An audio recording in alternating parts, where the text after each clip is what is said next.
Well, welcome everybody. Thanks for coming. My name is Dave Golding. I'm the Fire Chief here at Aberdeen Fire. And with me I've got, I'll let them introduce themselves.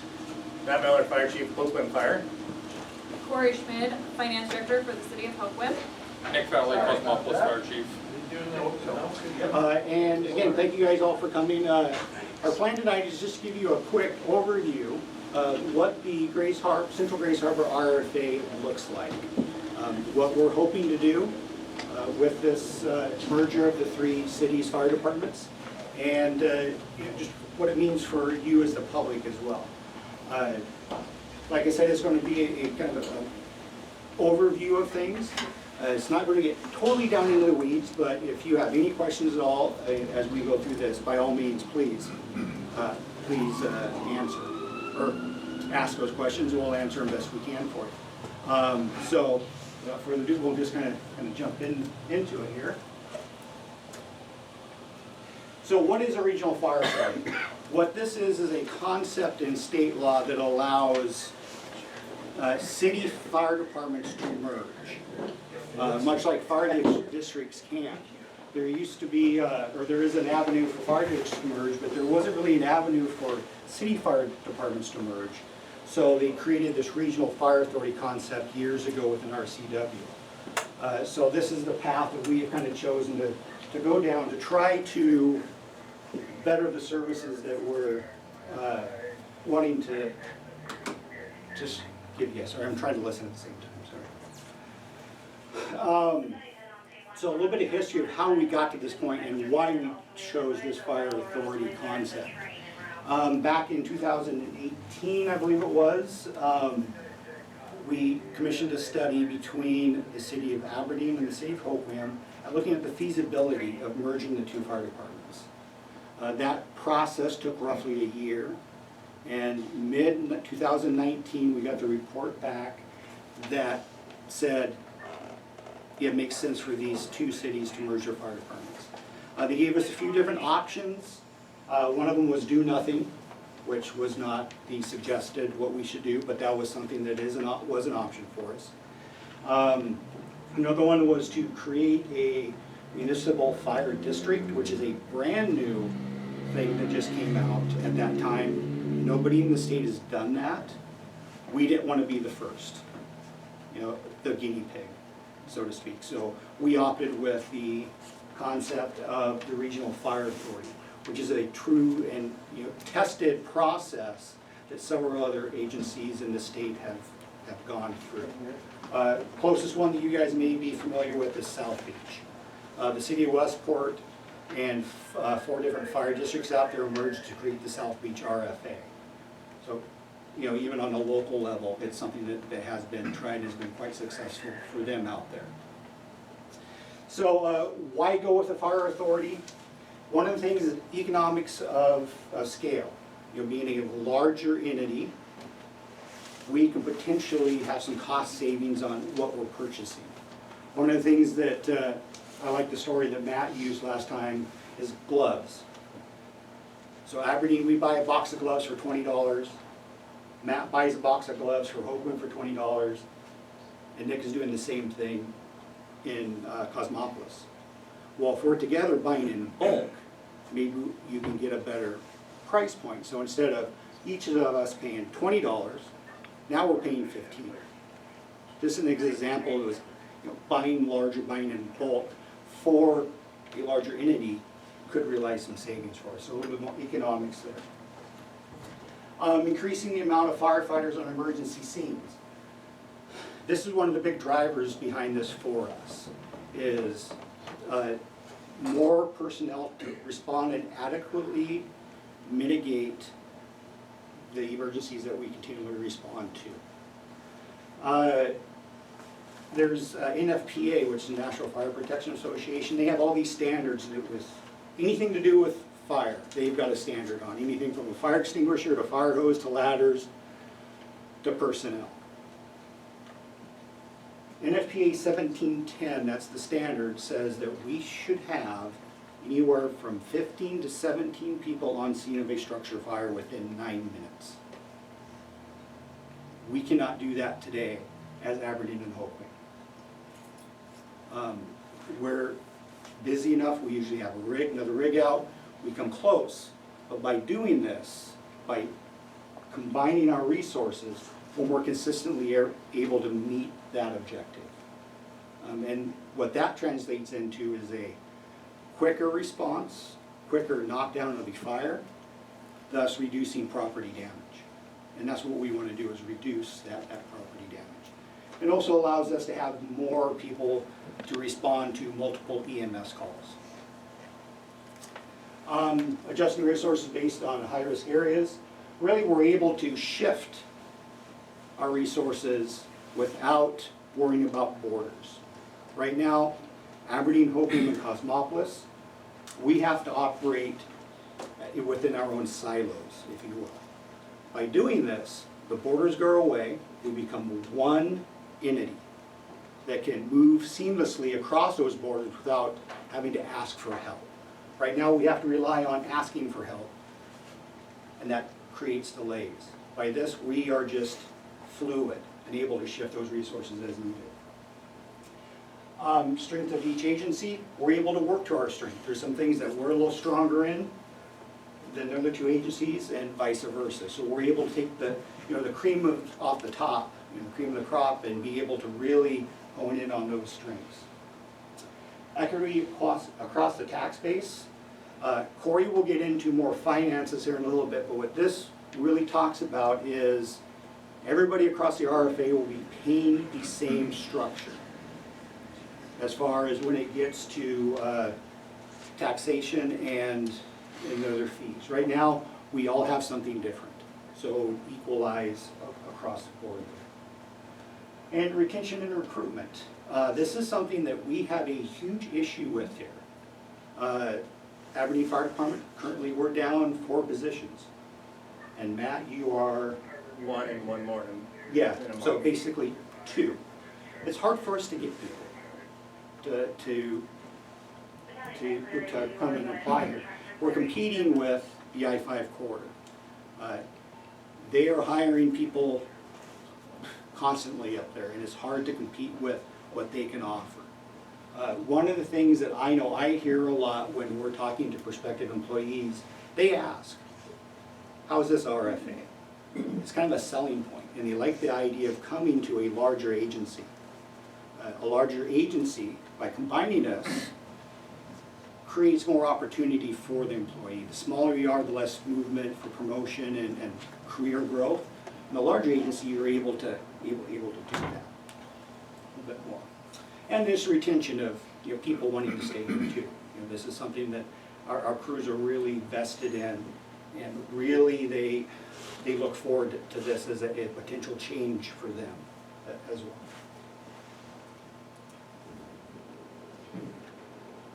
So how is this different from the previous plan? So, I talked briefly about our, that's your slide. Did you want me to talk on this? Yeah, I'm stealing his thunder, sorry. No problem. So yeah, it's been on the Aberdeen and Hoquiam ballots 2 previous times, so we wanted to touch a little bit about how it's different. The first bullet point is the funding mechanism has changed, and I'm going to let Corey, she'll talk about that actually in the next slide, how that has changed. The other piece is Cosmopolis has been added to the plan. So in September of last year, the Cosmopolis City Council voted to officially join the planning process and has adopted the resolution with Aberdeen and Hoquiam to bring it forward to the Cosmopolis ballot. What that means is it's going to be adding in the volunteer component within the RFA as well, and we'll be adding in Cosmopolis as the 5th station within the RFA plan.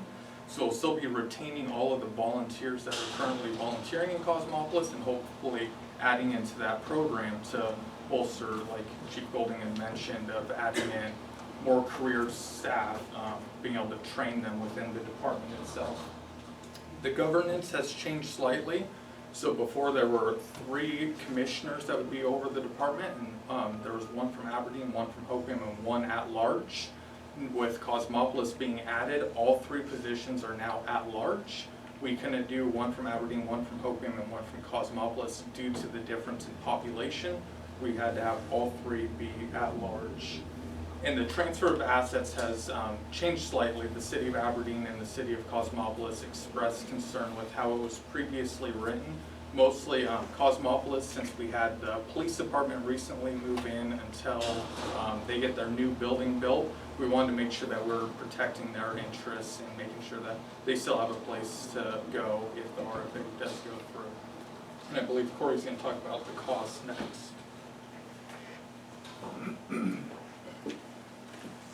Okay, so the fun part, right? So first off, tax levies. So your regular property tax levies shouldn't change. $1.50 per 1,000 of what you're currently paying the city in property taxes will be deducted from the city's property taxes and reallocated to the RFA. So your regular property taxes will not increase. Ambulance utility fee, everyone in each city is paying a different amount. This would be the same, so fees are gonna be the same across the board for all 3 cities. The ambulance utility fee, everybody's currently paying it on their water, sewer, and storm bill. This fee will continue to be on your water, sewer, storm bill. Transport fees, this is ambulance transportation fees. This is something that Hoquiam and Aberdeen are already providing. And then service contracts. Aberdeen and Hoquiam both have outlying districts in which they have contracted services with. And so once the RFA is formed, each district will have to renegotiate that contract with the RFA. And I get to finish, the best for last. So those of you that have seen me here before, I like to walk and talk, and I talk a lot. So if I start talking too much, just tell me to quiet down. So some of the goals for the RFA, maintaining quality fire and emergency services.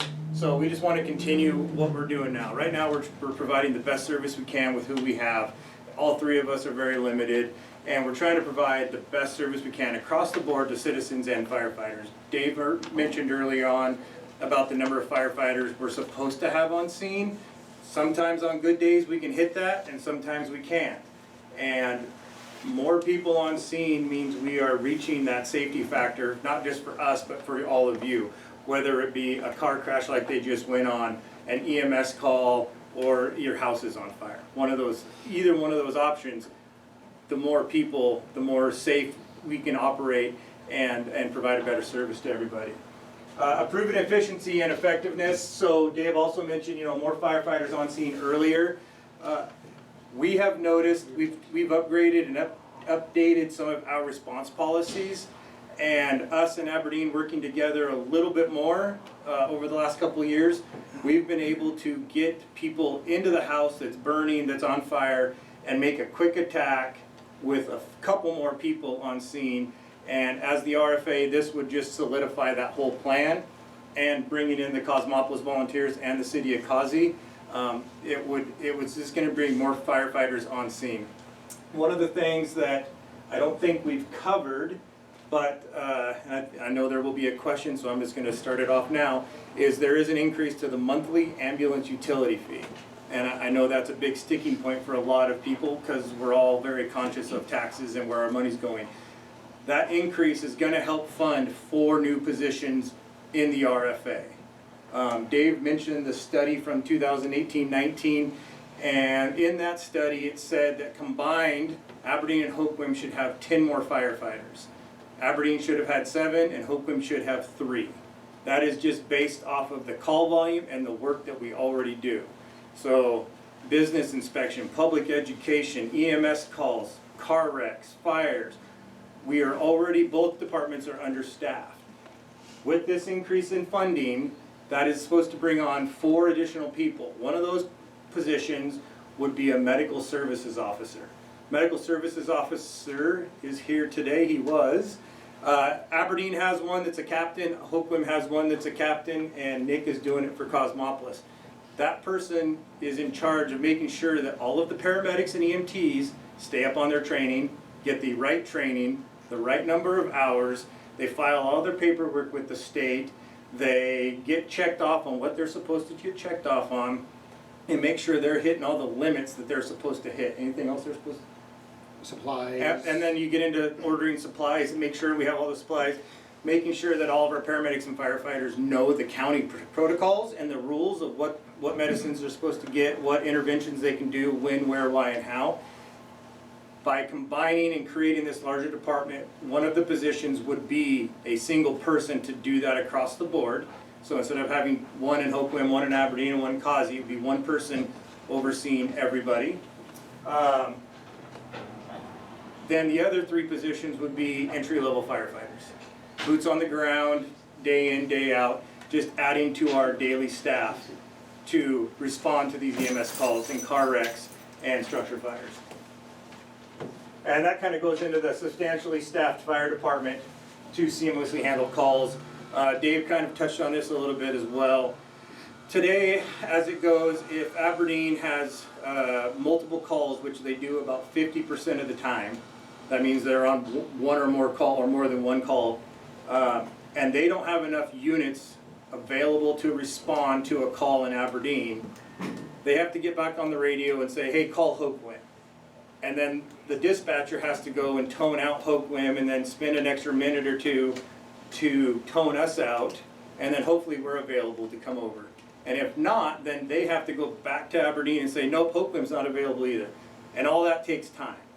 And if your house is on fire or your heart stops, minutes count when that happens, right? So we just wasted 2-3 minutes trying to go through the steps, and in the RFA plan that would seamlessly work, and we could get the dispatch slowdowns out of the way, and we would be able to handle those way more quicker and pulling from 5 stations versus just Aberdeen's 2 or Hoquiam's 2. And then like Dave said, also the future growth within the organization. Recruitment and retention for us is hard. Dave's had open spots for quite a while. I've had open spots. It's hard to attract people to come down here when they honestly can go up to the I-5 corridor and make $30,000 to $50,000 a year more and literally work half as much. Aberdeen last year, you guys averaged how many calls? 160, 170 calls? 172 per firefighter. So every firefighter in Aberdeen ran about 172 calls per year. In Hoquiam, we're sitting at the 170 mark. And if you go up to something like Central Pierce, which is a large, what are they, a district, right? Are they an RFA? Or district. A district in the middle of Pierce County, so the old Spanaway, Parkland, Frederickson, that kind of area. They're down about 90 calls a year. So our people are working way harder for less money, and it's hard to attract people to come down here and say, hey, you want to work more and make less money? It's great. But we do have people. You see firefighters in here now that are here that are willing to accept that. And a lot of us are locals, but we do attract some people from out of town. But it takes more. It's a little harder to attract them and pull them in. How are you changing these, Dave? Click. All right, so what's next? The ballot measure will be out. The ballot should be shipped out roughly the first week of April. April 7th is the about date, right? Yes. Somewhere in there. Yes. April 7th, I think, is the cutoff date that you have to get them in the mail. April 25th is voting day. So hopefully if everybody votes yes and we move forward with this, we would need to have another election in November of 2023 to vote on those 3 commissioners across all 3 cities. And then the effective date of the RFA would be January 1st, 2024. So in roughly 9 months. There's a lot of work to do between here and there. Dave and I honestly have been working on this for about 3.5 years now. And we've got a lot of the response plans, the staffing plans, policies, and all of that fun stuff behind the scenes. We've got most of that worked out, but there's still details that need to be finalized. But we could have that all be done by January 1st. And that is it. Now the fun part. Questions. So fire away. Why should we trust you guys? Why should we trust? So, I'm not sure how to answer that. Why wouldn't you trust? Have we lied to you or Well, let's see, you guys call yourselves firefighters, but most of the time when we, the citizens of the area, watch you guys putting out fires, most of the time you just suppress the fires. You don't actually treat the fire as the enemy. You just kind of blow water at it and you just kind of let everything burn down on the inside. I will have to disagree with you on that. We are actually a very aggressive fire department, both of us. Going back to the recruitment and retention part, specifically just in Hoquiam. In the last, let's just go back 10 years, I have lost approximately 15 employees to go to other departments, right? Okay. I'm getting to a story. With that, when I see other departments, other chiefs, other firefighters, they're like, you know what? We love taking your people, thank you very much. Why? Because they know how to fight fire. You guys teach them. We are very, very aggressive down here. So to say we sit outside and just throw water at it, I'm not sure what you're talking about. There are some instances where we sit outside, that's called a defensive fire, and risking a life for very little is not acceptable to us. So, for instance, what was it, a couple months ago, on Emerson, we had this little RV take and catch on fire, which then spread into someone's garage, which then spread into the rest of the place. And while we were calling to get more people out there, because it was taking you guys forever to actually start, they had a blower sitting out there just kind of blowing water at it. We had one guy sitting or kneeling there on the edge of the road, blowing water at it. But it still took you guys like half an hour to get it down. And the lady who owned the place pulled up to our house at the other end of the block. It's like, oh my God, what's going on? And we let her know, and she's like, holy crap. And then she went, and so these people have to live there. So treating the fire as the enemy, and like in most other states, like New Mexico, for instance, they actually go into it and start blowing it down from the inside. So do we. So, let me add a couple things. When watching these Okay. instances, they Okay. don't happen. Or how about the old CAP building that used to have the, there was, The armory? yeah, the armory. Okay, so They- let that me one, they were let me just add a blowing couple things. Water out. Let me add a couple things. There's laws we have to follow.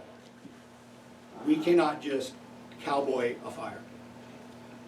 We actually have state law that says in order to do an interior attack, we have to have 4 people on scene, minimum. Well, they had So- way more than 4 So, at a fire. so that's for starters.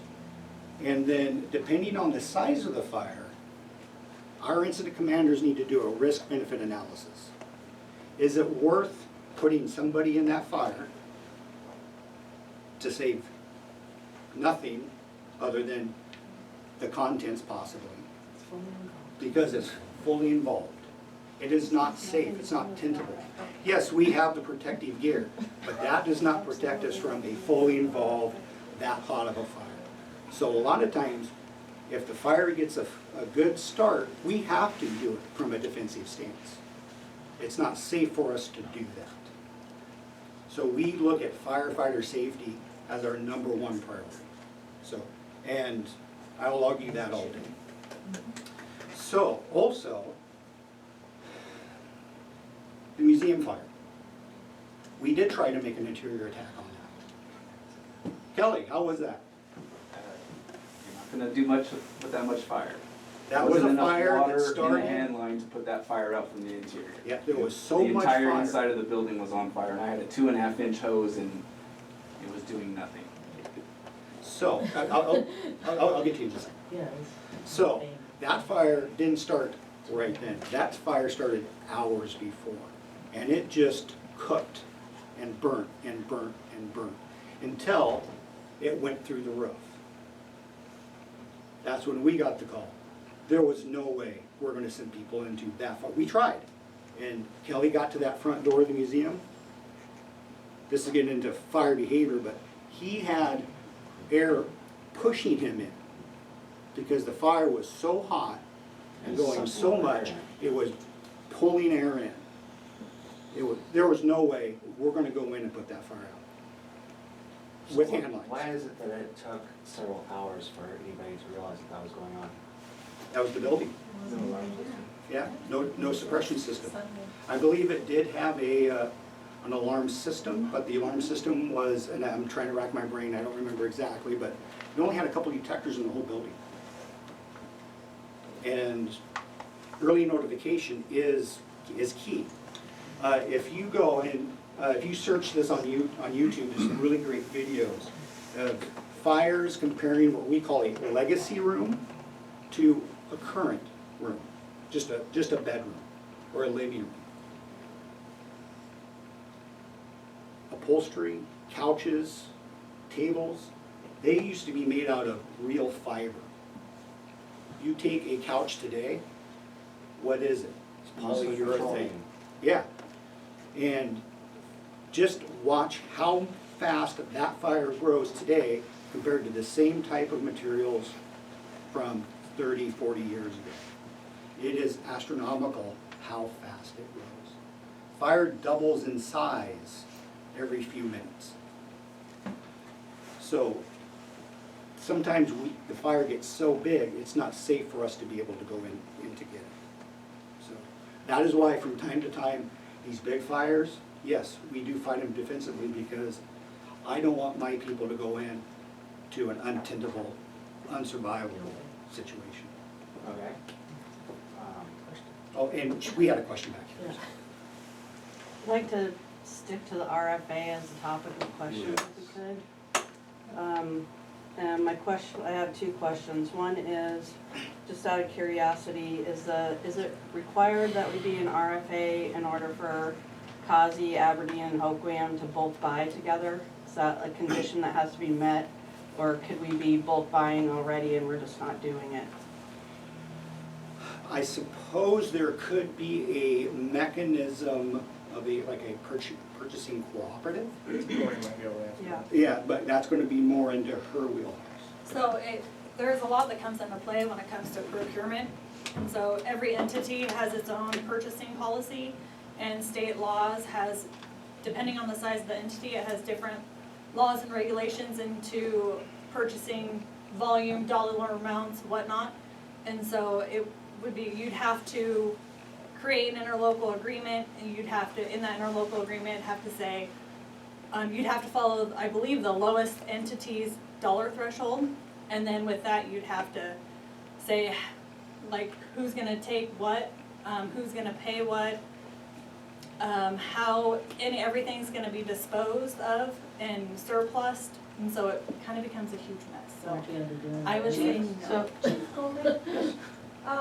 When the glove comparison came up, one of the first things I thought was, when the boundaries go away, isn't it true that what also goes away are the individual requirements for some of this really expensive equipment? We have multi-million-dollar pieces of equipment Right. that each city is required to maintain, that as we need to replace those, we can replace them over 3 cities as opposed to Aberdeen having to have this, and is that where we might see some major savings? You're ahead of schedule in my conversation, but yes. Yeah, let me just You wanna touch on take this that? really Yes. quick. Yeah, I'll take on this. So, what she's referring to is fire engines. That's probably our, other than buildings, that's our largest expense to have to replace. A fire engine costs, what did you pay for your last one? 850. 875. Yeah, yeah. My last one I think was 750-ish, but that was for an engine. The one with the ladder on top was over $1 million. They are expensive. When you look at in rating bureau, insurance rating bureau requirements and NFP requirements, we are mandated to have reserve apparatus. So from 1 to 10 fire trucks, you have to have at least 1 in reserve. I've got 1 in reserve, Matt has 1 in reserve, you have 1, 2 in reserve. We have an extra 4 fire trucks. So we can look at this in a couple different ways. We can surplus a couple of them, and instead of having 4, I'd be comfortable going down to 2, because we do have some engines that are old and are subject to breakdown, so I think having that security blanket of an extra 1 is prudent. But we can offload a couple, surplus a couple engines. That saves money to the entity, because even though it's reserved, we're not using it, we still have to insure it, we have to equip it, still gotta buy fuel for it. everything that goes, you know, with just owning a piece of fire equipment, fire apparatus. So there's that take there. The other side of that too is, as they age out and we have to get rid of them. Sorry.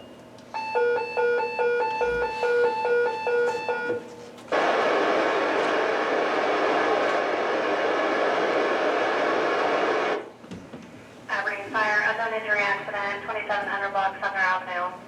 Aberdeen Fire, unknown injury accident, 2700 block Sumner Avenue, 823. So as they age out, you know, we could decide, well, let's keep all four reserves.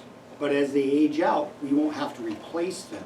We can defer that and surplus a couple of those out until we get to a point to having to replace them. Gives us a little time to really save money for that. That is one thing that is really tough for us to budget into the future. As much as I would love to budget $50,000 a year for the next 20 years to buy a fire truck, that is hard to do, because, you know, we've got very tight budgets. We need to look at what we can cut, and that is something that tends to be, well, we'll defer that. So there's that. So, and she had another question. So just to cover over on that, the short answer is the RFA is not a requirement in order to do bulk buying. I would You disagree. discourage it, and it's not an easy thing to do, but it could be done. I mean, Okay. yes, but It's I, very cumbersome, but I think it could be done. That's right, gotcha. So my second question is, I think for the Cosmopolis Fire Chief, if you could explain, what does Commissioner at Large mean? Does that mean they can be residing anywhere and still be a commissioner? Or Anywhere how's- within the 3 cities boundaries, So we correct? could end up with like 3 commissioners from Aberdeen or 3 commissioners from Hoquiam? You So- could.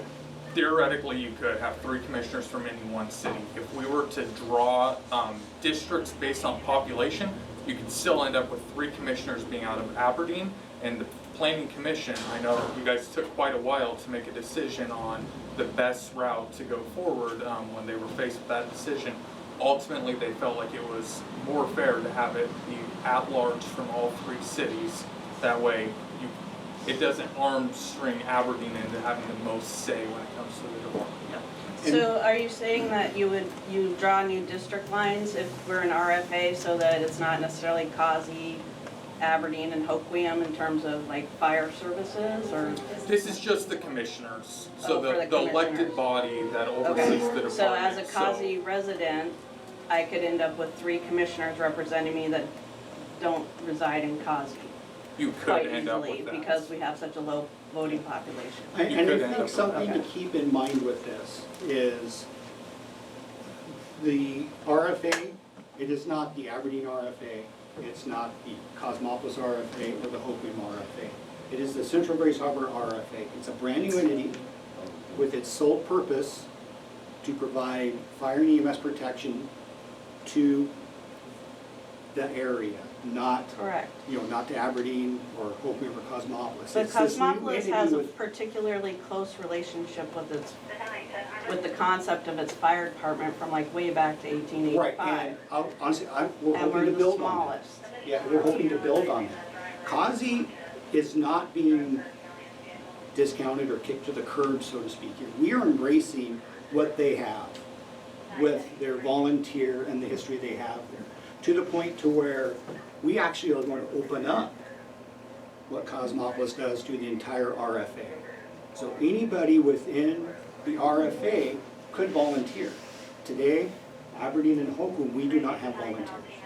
So this will give opportunity for anybody in the area to join up and be able to do that.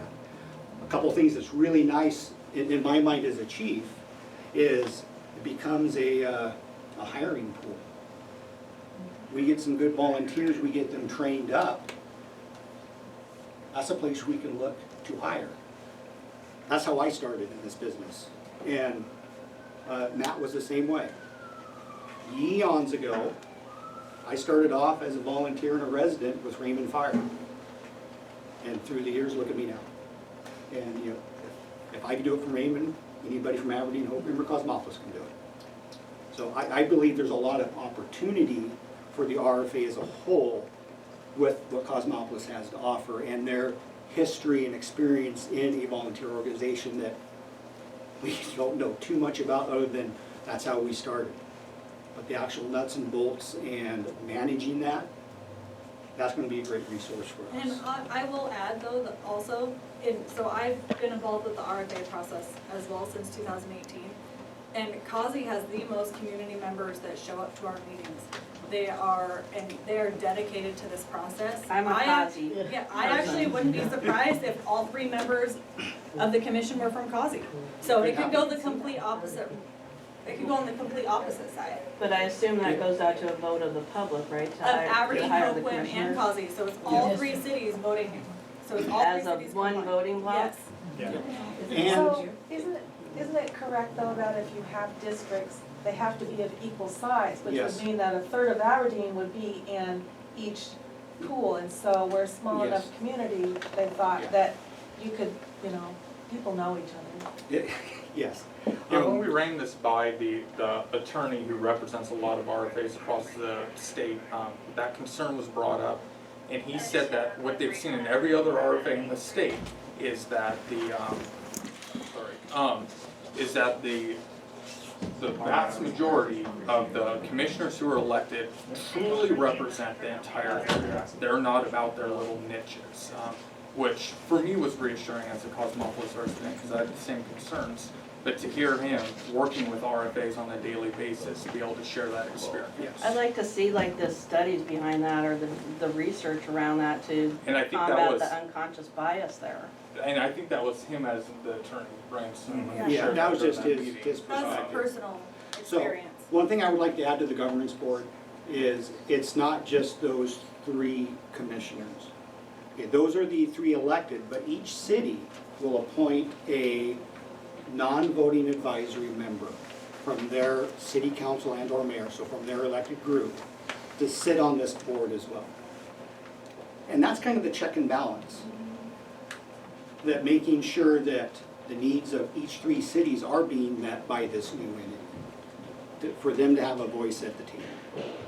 So it's not that, you know, your worst case scenario, everybody's from Aberdeen, Cosmopolis and Hoquiam will still have voices. Well, they have voices, but I'm looking at the largest increase in amount of money that I have to pay per year to fund this RFA because I'm in COSI, with the potential of having non-COSI residents making decisions on my behalf for the very long term. This is a And I very, can like, understand this where is you're a coming from decision with to that. not be taken very lightly from a citizen's perspective, because we're making a decision now that's going to be a decision into the future, because undoing the RFA is an unrealistic outcome in the long term, but putting it into place is relatively easy compared to if it didn't work out, or it just won't get undone. So we realize, we realize that we're asking a lot. It's not a hidden fact that this isn't gonna cost the residents more, citizens more. We are asking a lot. Unfortunately, as Chief Miller and Chief Golding have explained, the services being provided aren't sustainable. And so, whether or not the RFA goes through, the costs are gonna go up. Aberdeen has delayed renegotiating their contract with COSI to see what happens with the RFA.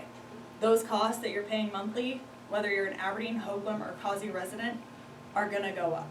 Currently, I know Ocean Shores just did a study. Hoquiam, we're currently doing a study for the ambulance availability fee. And at a minimum, they're telling, and this was without increasing staff, they're saying that we need to increase our rates to $50 a month, and then they wanna do a $5 jump every month. Or every year, every year.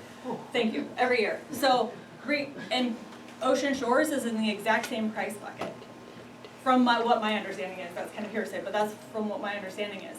So, the struggle is real on both sides. And again, we understand that we're asking a lot. I did do a review, and it is feasible to have a senior citizen low income discount as part of it. which I believe, I don't know about Causey, but Hoquiam and Aberdeen do currently offer that on their water sewer storm bills. As well as, I know that, when it comes to property taxes, there's a low-income, senior citizen discount in relation to that as well. So, again, like I said, we're not taking this lightly. We do realize that we're asking a lot, but unfortunately, this is what we need to be able to sustain services and to be able to provide the best services we can to our citizens. And with that, it's something to think about, and we've all touched on it, that's why we're here tonight. Sorry, I keep looking at that light, I'm blind to myself. We're all here for a purpose, and I don't think you could go to any one of the three departments and find a different answer. Thank you, Dave, I just kept staring at it. Every firefighter, whether they're paid or volunteer, we're here to help the community, and we are trying to come up with the best service we can across the board. We are trying to do away with these borders. In Aberdeen, it's Myrtle Street, and in Causey, it's somewhere along the Peterbilt line.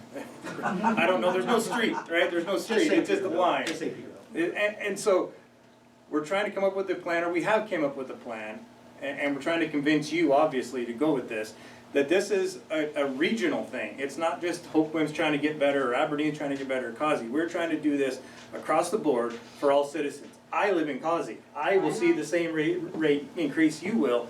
I also want a largely well-equipped, well-trained firefighting staff to come to my house when my house catches on fire, right? That's what I want. I want my house and my kids protected.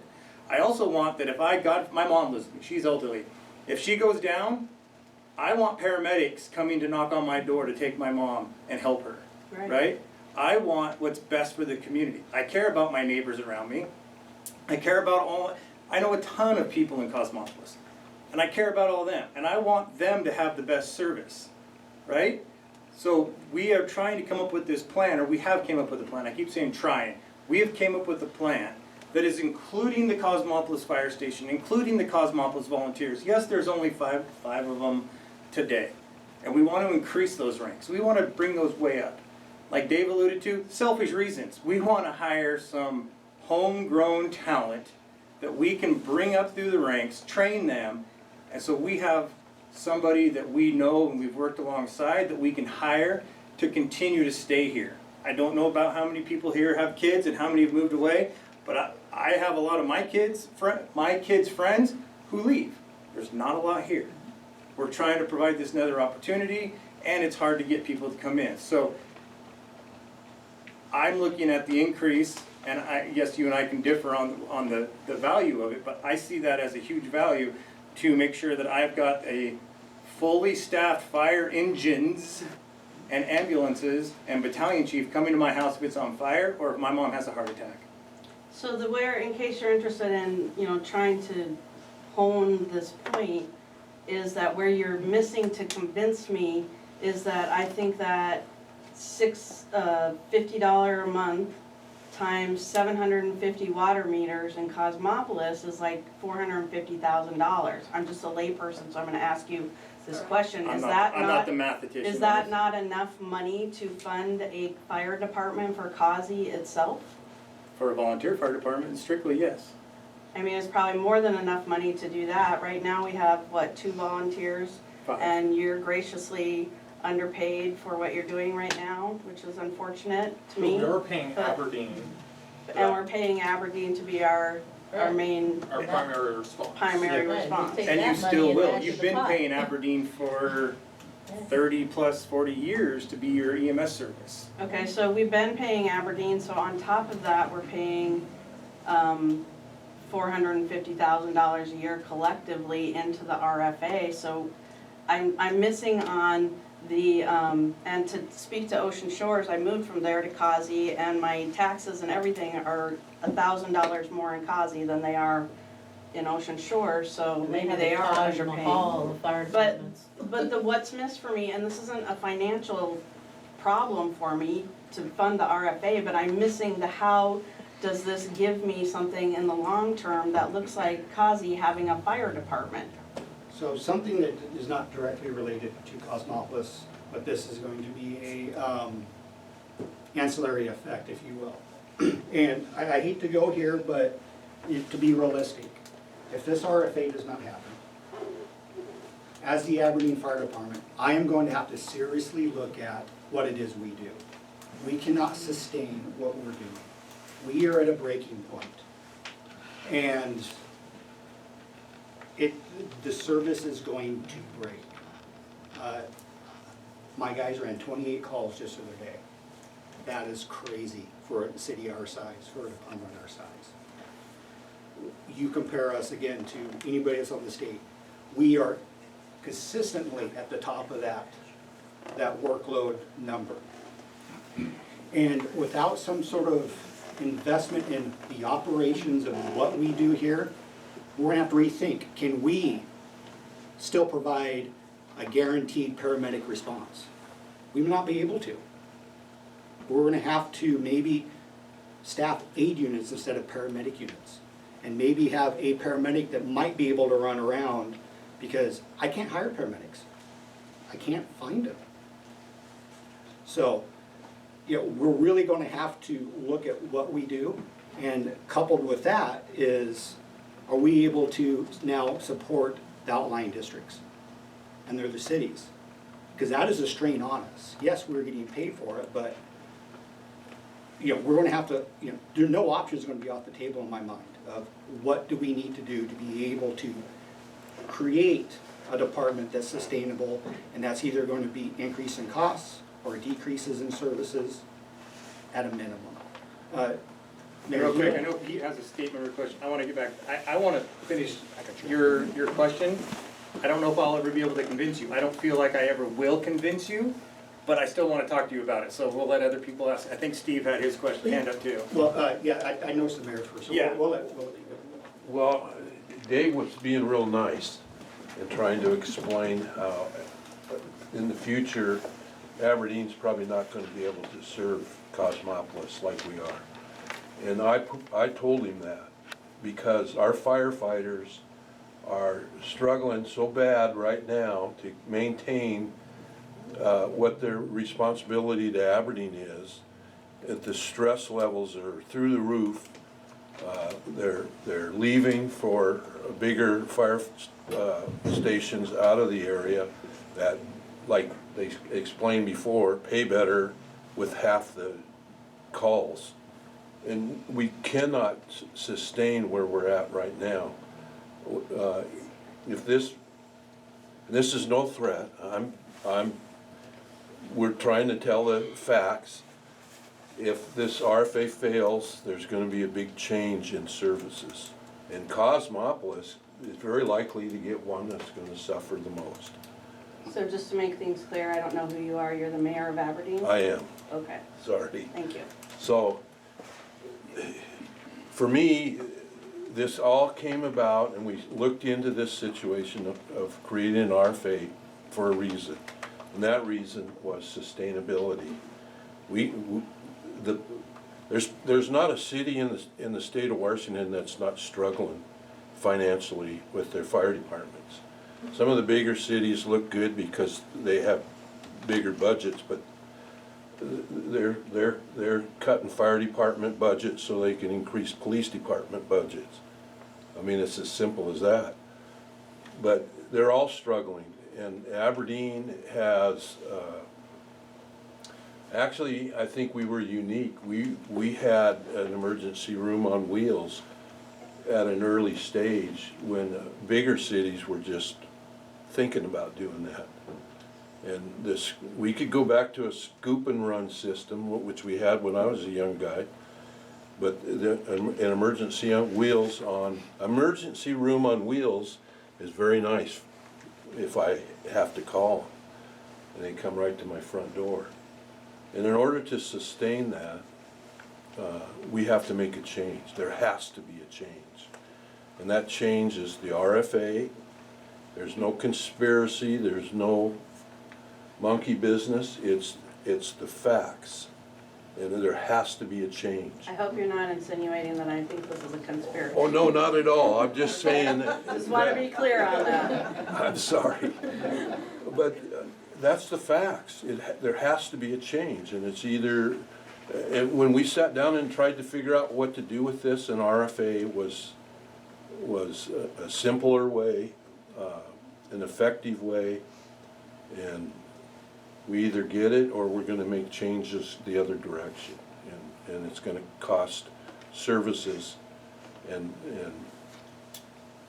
I don't want It's that. gonna cost services to Kazi most likely is what I'm Probably hearing the read through worst. the lines. Kazi's probably worst, gonna be okay. the worst one to fare. All right, I just don't feel as big as these two cities are, is why it's taken like this long for you guys to, I mean, it's not like this all happens overnight.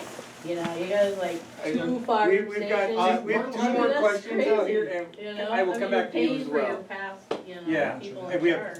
had a couple questions Yeah. over here, So, I wanna Yeah, come back that's over like, here, I yeah. will. That's fine. The 28 calls today, how many were to Kazi? oh, that was the other, that was what, like a week ago? Okay, but Yeah. can you still answer me on that? I'd have to look at those runs, I don't know how many were that. You guys had Can you three in the last answer me 24 hours. exactly how many calls go under that bridge every day? I don't have that number, I can give you a ballpark number. 53 in of that. January. Yeah, I wanna say it was 53 in January, without having it from me, and a fairly comparable number in February. But with that being said, we don't look at it as that subset or, under the bridge. A call is a call, whether it's there or in Bel Air. A call is a call, and we treat it the same. We cannot treat it differently, so, But it burns the same resources. yeah, and, same thing, for fires or EMS, so. Right, yeah, we know that there's that there, but it is just, it's reality for us right now, and we just treat it the same. I think Steve had a question Yeah, first, and yeah. then, Well, a couple things. The call volume, today you guys are crazy. I mean, it's unbelievable to expect a fire department to respond to the amount of calls that these folks do every day. It's ridiculous. And the question is, what drives that call volume up? A call is a call, and you gotta respond, but ultimately, what's driving that up? And what's driving it up in Aberdeen is obvious. We have a transient population, we have a huge drug issue that's out there. It is worse than a pandemic, it is an epidemic of our resources that's unfathomable. So, And Steve? at the rate that it's growing, What's the question here? it's a statement saying, we need to do something, we need to change something, but let's focus on what drives the call volume up instead of just throwing more money. In the city of Cosmopolis, this will take, only the city of Cosmopolis I'm talking about, we're gonna take approximately $900,000 out of our tax base. We're gonna take that out, we're gonna set it aside and put it in an RFA for something that we historically have funded for less than $200,000 a year, far less than $200,000 a year. We haven't paid Aberdeen for 30 and 40 years for ALS services, but we have for quite a while, and it's a good deal. It's a very good deal for Cosmopolis, at the rate we've been paying it over the years. Even the increased rate is still a good deal. We're getting good service. The issue I have with the RFA is, we all have lots of other things to fund. We have critical infrastructure, we have lots of things going on that needs to be funded. Aberdeen has all kinds of things that need to be funded. So my question is, how does this RFA help resolve the call volume? How does it fix anything at 911, which is a critical factor of our emergency services? So, really quick, 911, we can't fix that as the RFA. It is its own entity. Yes, we have a seat on the board. Correct, Cosmopolis right now is its own entity. Yeah, but with 911, they're not part of 911 has this. nothing to do with the It has RFA. nothing to do with It this. it's critical infrastructure, we have that to But not- fund also. But it- Directly part of the My RFA. point is, we have that We to don't fund speak to also. it. So when you look at your funding mechanism, and we don't really know, it's a guess until you actually get a board of directors that's assembled and 3 paid fire commissioners to be able to say, here's what we're gonna do. I really am pro RFA. I would like to see it. However, this particular model, it doesn't do enough for the outlying areas. We've got all these other fire districts that we've grown and supported Aberdeen and Hoquiam to provide our ALS services. And we're in fear of losing that if we don't support the RFA.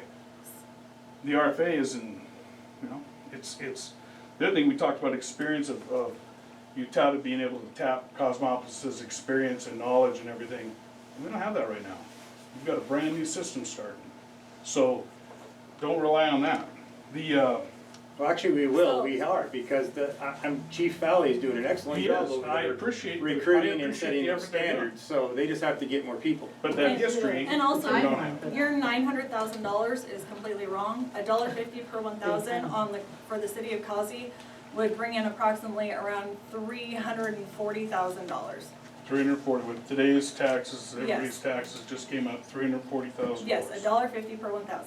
Okay, so 340, I'm gonna make a note, because I just looked at this on the assessor's website, my math So might be up. with So the, 300, so with the $1.50 per 1,000 and an estimated, with the ambulance availability fee, it totals out to be $750,000 a year. $790,000 I said Is your- 750. is your estimate, okay? I said 750, not 790.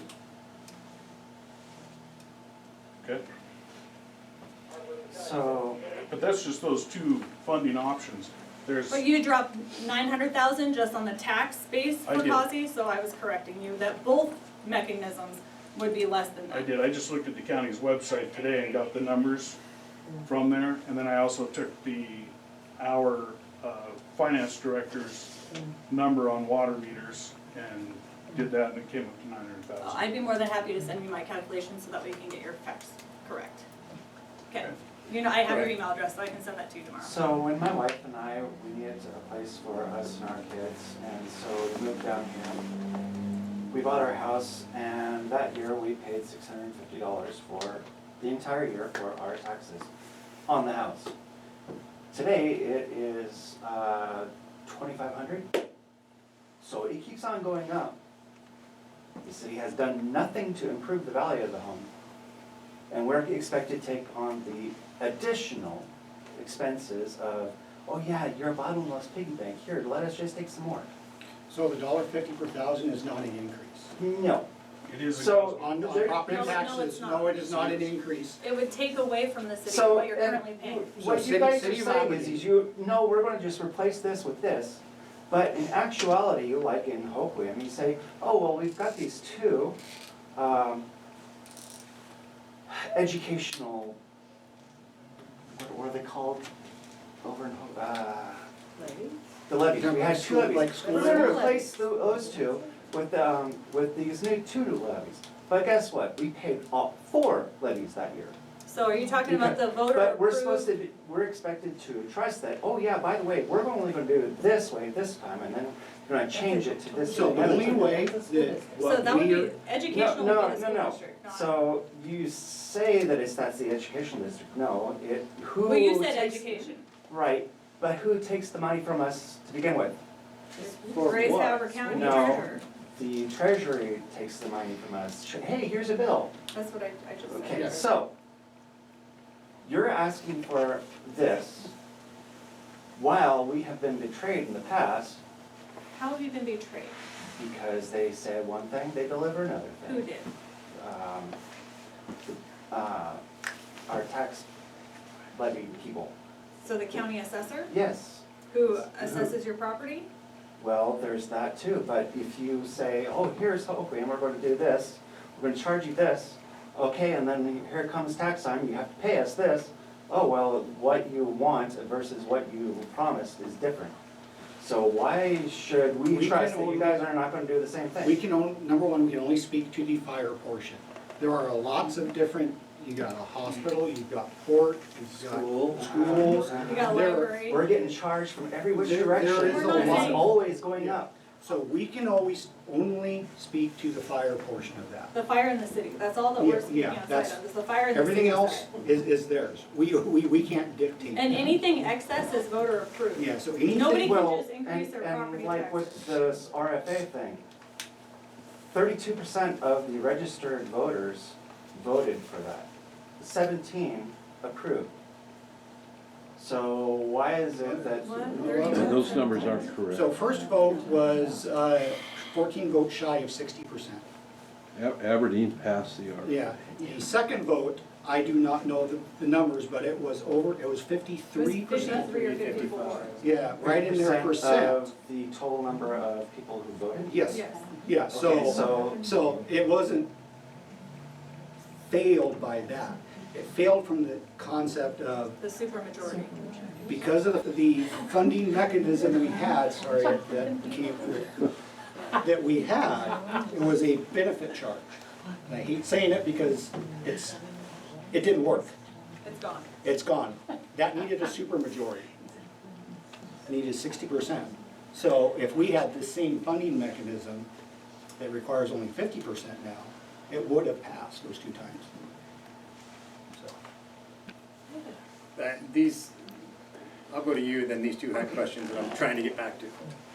I have a question. You talked about maybe having to get rid of the paramedic, or maybe just having one.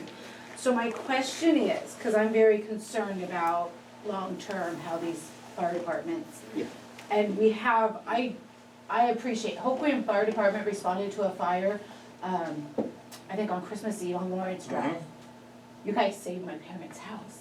They were the house right next door. Oh. And that was a massive and horrible and quick fire, and you guys did an amazing job on that. And I will always be grateful for that. When I saw it, I went into a panic thinking, are my parents even okay? And I'm calling them early in the morning, but, so thank you. My question is, what does a paramedic do that would not happen if So you the went difference to more of a between a medic or paramedic- whatever you call it? So the the difference between a medical? paramedic and an EMT? Yes. Okay. So an EMT is what we refer to as basic life support. They have a very limited scope of practice. There's only a couple of medications they can give. Epinephrine for an allergic reaction, Narcan, and that's about- Aspirin, activated Yeah, charcoal. yeah, aspirin, and then an activated charcoal, which is for if you ingest something, you know, it absorbs. So if you're poisoned that way. That's really all they can do. Some basic airway maneuvers, and then your, you know, run-of-the-mill first aid type stuff. A paramedic can do that, plus a whole list of medications. They can put tubes down your throat to help you breathe if you're not breathing or having trouble breathing. Cardiac, they can put the monitor on and actually read and see what's going on and treat what's going on that heart monitor. They can defibrillate you if So that an needs to be. EMT can't, They can in a cardiac arrest situation. There is one rhythm that they can shock. But a paramedic can shock all the rhythms that need it. Paramedic Not can read every- your heart rhythm and Yeah. say, oh, it's not right, I'm gonna push a couple buttons and do some wizardry, and then make your heart beat like it's supposed to. so, So it's a very increased scope of practice and level of care. so, I mean, that is a huge concern for me. Cause I was that kid in 4th grade who raised their hand to answer a question, never missed a day of school. And here I am in 4th grade, and I was at Washington. Yeah, I was here last time, and I went down, and, you know, thank God that Hoquiam, I was at Washington Elementary, thank God they had the east, is it the east side station, and they were the ones that started the shocking of the heart. And, I mean, I was gone. There wasn't much hope for me, even when they transported me to a head trauma center. But are you saying that there's a good chance that if that happened, if I was that kid and there wasn't a paramedic, that I could very well? So and this is why I preface when I said I hate going here, but when we look at what we offer today, everything's on the table to look at. And if I, as Aberdeen Fire Department, don't have enough medics, I may not have one to respond. Of my 4 positions right now I'd love to hire paramedics, and I've got, you know, job announcements out and circulating all over the place. We went up to the paramedic program and, you know, begged and pleaded, hey, come work for us. We'd love to have you. But they're not applying. So those 4 positions, I might have to hire EMT firefighters. And that just, again, reduces the number of paramedics we have, so I may not have enough medics to put on this ambulance, on this fire truck, which actually runs with a backup ambulance sometimes, and at my Southside station. So right now, I try to staff 3 paramedics a day. I may not be able to do that. And every call, I shouldn't say every call, but the vast majority of our responses for medical aid get a paramedic. There's a few that we will send out a couple of EMTs because of how it's dispatched and what it is. But that's us kind of triaging that call and making that decision. But without the numbers of paramedics, I may be limited to maybe just 1 here. And if that rig is already busy, I don't have potentially another one to put on that next call. So, you know, it's just looking at what we're offering and how we can make it work. I want to come back here real quick. So you had, I know I'm skipping you, but I'm going to come back to you. Okay, so you guys Why say is you- this the first time we've done this in so many years? You mentioned that. Well, yeah, that too. I mean, well, yeah, because this didn't happen overnight. So you guys, why is it, you know? So happening? I've been with To me, it's Aberdeen. like a past. I've been with Hoquiam for 24 years. Dave's pushing 30.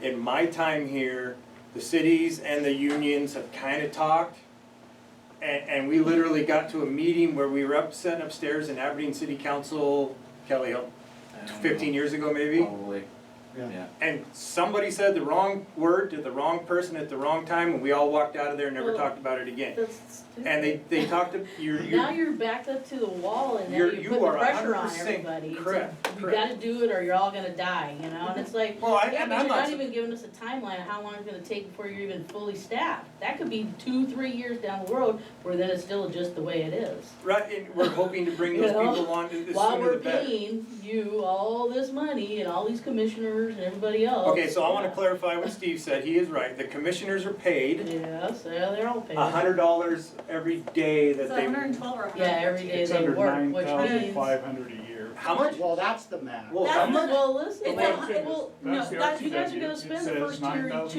years trying to $9,500 a figure year. out what you're No. gonna do. They So those cannot guys exceed are gonna that. be They'll in not meetings exceed that. all the Correct. time at $100 a shot. 3 of them. A day, right? What? Well, no, every meeting Per or meeting. whatever. Per meeting, Yeah, oh, per okay. They're meeting, paid per right, meeting. yeah. Per So- meeting, yes, I'm sorry, I'm Yeah. sorry. $100 per meeting, Yeah. Huh?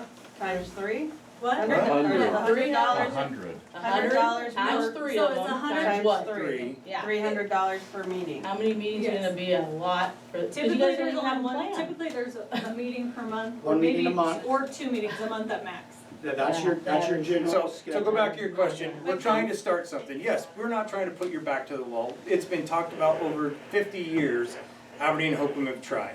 And it's never gotten this far, this is the furthest I've ever seen it, I think it's the furthest it's ever literally got.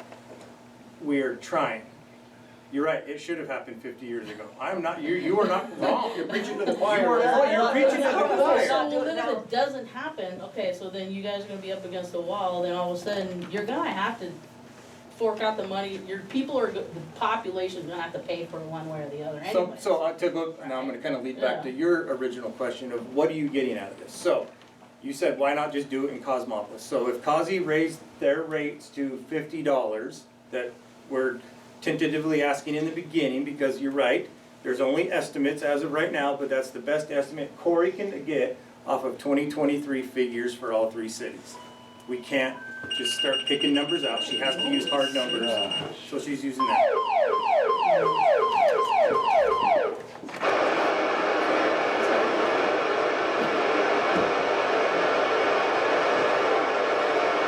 Aberdeen Fire illegal burn behind the Compass Rose 9070 Swishcon. Aberdeen Fire illegal burn behind the Compass Rose on the river 9070 Swishcon. Engine 10 on another call 1909. So, RFA's not here, right? It's 3 separate cities. Cosi raises the rates and they get 700 and 800,000. Let's say somebody donates an extra $10,000. So that's what the current property taxes are collecting. With today, you have $800,000. Steve is right that, yes, the Cosmopolis Fire Department ran off of $200,000 a year for many years. It wasn't fully funded like it should have been. And their volunteers did an excellent job. I started as a volunteer. They do an excellent job, but still need to be reimbursed in some form or fashion. They're not free. And they still have, you still have to pay for the training and pay for their gear and everything. So it all costs money, right? But we raise the rates to $50 and we get the $800,000 a year. You take out the operating With expenses the property taxes. with, sorry, Yeah. I'm looking at the money lady, she's telling me I'm done. So, $800,000. $800,000, right? You still have to have operating expenses.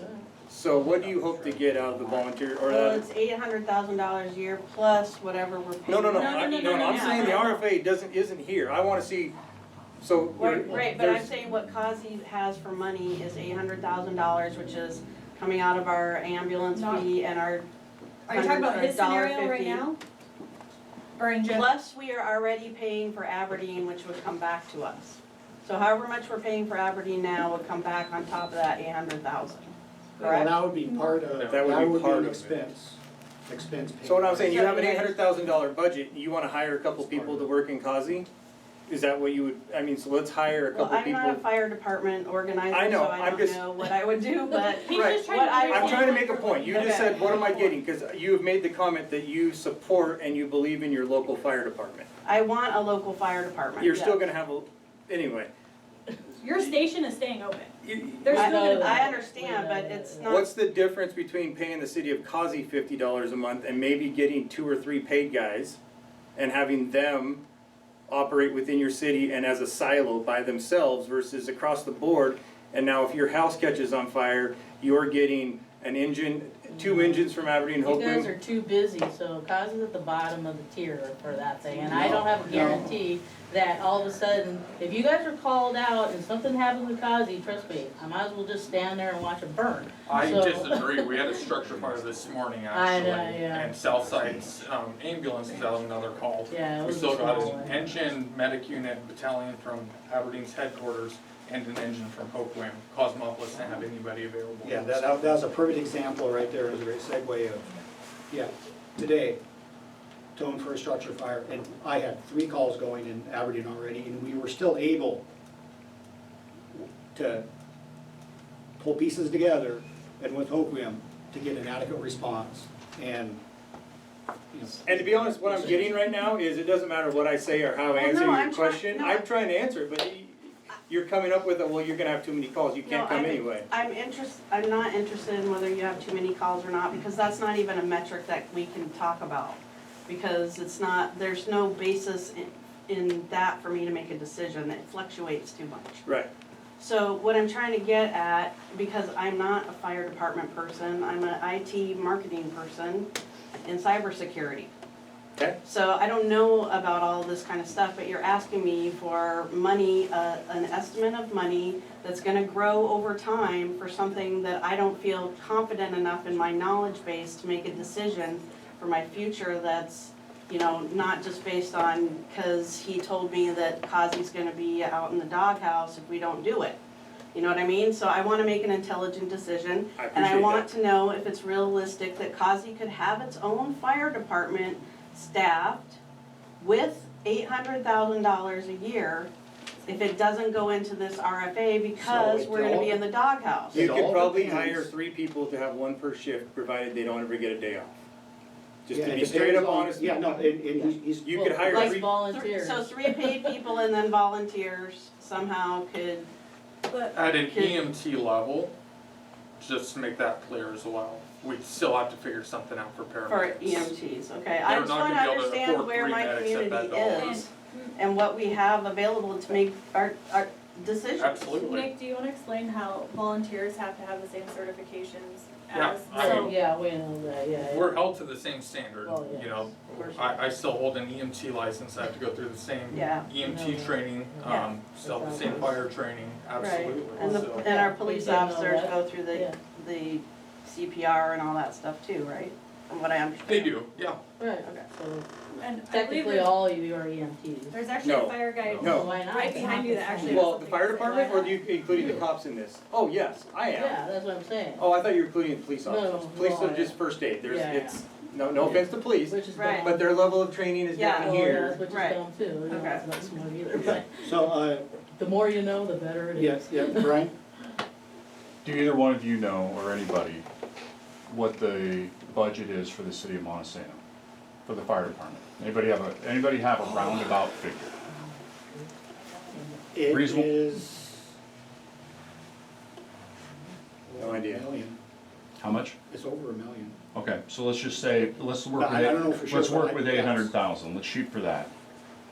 That's not gonna get you 6 career, it's gonna get you maybe 4, it might get you 3. It's gonna get you 3 for What does that 24 mean, hours. 6 career? 6 career firefighters. Full-time. 6 full-time. Okay. 6 full-time is not gonna cover. What I'm getting at is, if that's the case, they could certainly do that.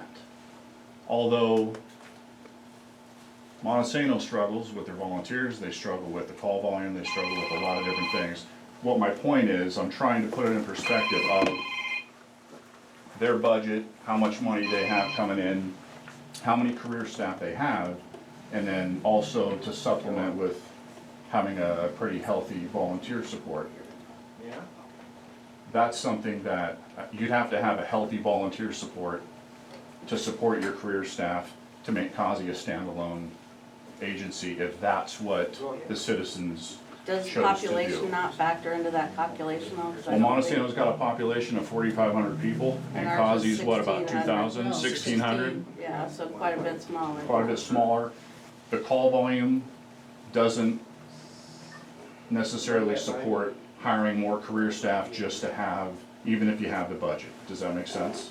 I mean, say you gotta spend 800,000 for this RFA, well, is that really gonna get you enough staffing to not have to call us also for either paramedics or an engine for a structure fire, as an example today?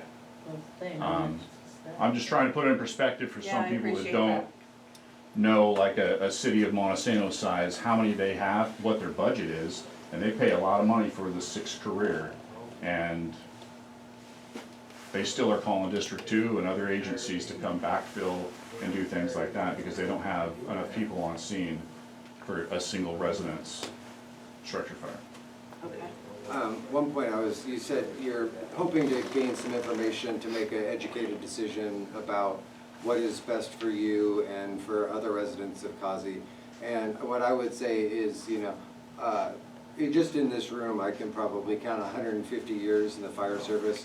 This is what we do day in and day out. And this is, just like your profession is, you spend time and due diligence in doing your profession, this is what we do. And this is what we're telling you that we need. Over the years, as we've obviously not invested within the fire service for all 3 cities to some extent. But this is what we need to be operational into the future. All right. Gotcha. So, it's a 2-part question. What's the exact dollar amount to hire the people you want to hire? Exact dollar. Salaries, benefits, everything. Whatever it is that you need for the people that you need. I could give you a guesstimate right now, I have to be Okay, sitting in front of my guesstimate. computer, so a guesstimate, I would say probably around 330-ish.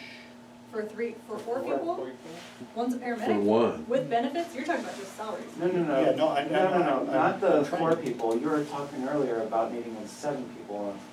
So we only That's them. want- If they were the 3 people that I was talking to her about, No, for the firefighters. No, you said you Oh, were no, like so 7 we're- short here and Oh, 3 so that short was, there. okay. That's from the Staffing original level, study. That was, so, That's what okay. the study said. Okay, So so with the to get fees, to where you need to in-house be, to respond. so, how much money do you need? okay, How for long is it clarification, gonna take? hold on, per city or as the RFA? Why is the RFA? So 4 additional staff. Okay, so you're looking at about 350, 400,000. I would guess, with salaries and benefits, I would say more 500,000. Okay, and you're wanting to form an RFA so that you can get some sort of financial benefit by taking and pulling money to offset costs, so you're not buying it as an individual but as a larger organization. What about doing a co-op? Because you can do the same thing under that, but you're not having so much bloat that has to- co-op in what? Well, so you guys, So, say the yes, but so the fire chiefs of each department say, okay, well, we need this, this, and this. Okay, let's Are you talking Let's about go in. purchasing wise? yes. So Yes, currently, yeah, there what she are had mentioned. purchasing co-ops that the cities and can each go through, but it's very limited. And not only that, like, honestly, I doubt that any of the city councils would approve all 3 cities going into a purchasing co-op.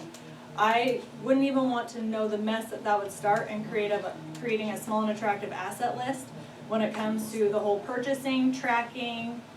It would be surplusing the items, like there are specific laws and regulations that you would have to abide by, and honestly, it would be a disaster. That's my prior auditor, so it would be a mess. It would not be worth it, and I think it would actually cause more harm than good.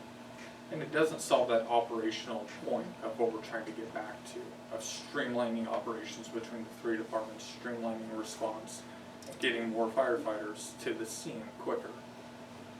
The supplies is a very small example when it comes to the economies of scale. I mean, they use the fire trucks, for instance. The supplies, I mean, I understand where you're coming from, and I think it's an awesome idea to brainstorm if maybe something doesn't work, but at the same time, that's like a loss.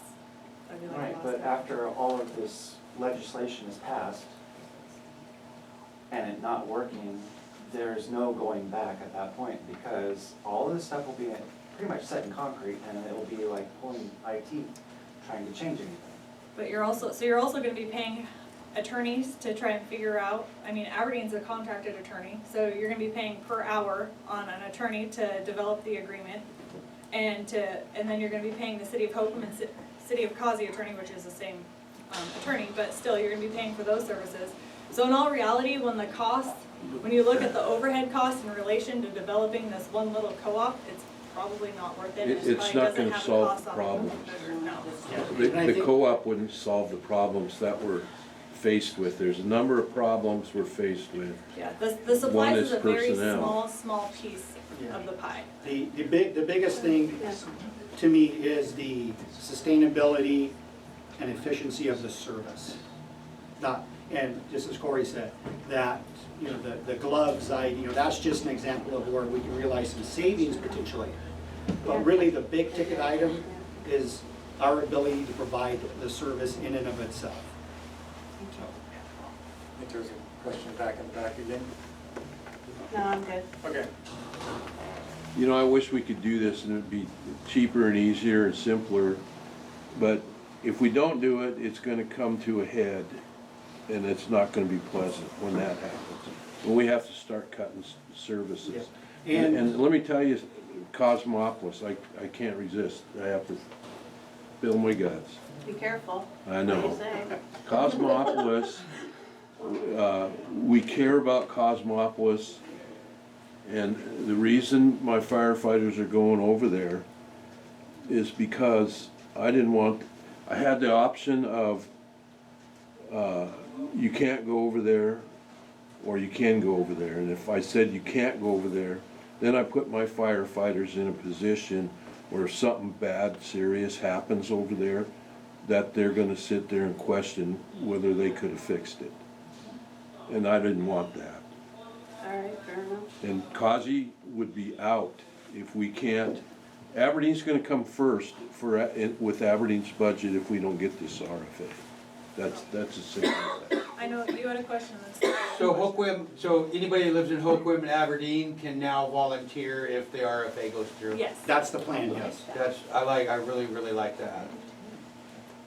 Reach with the port to be able to enter into a contract with them for services.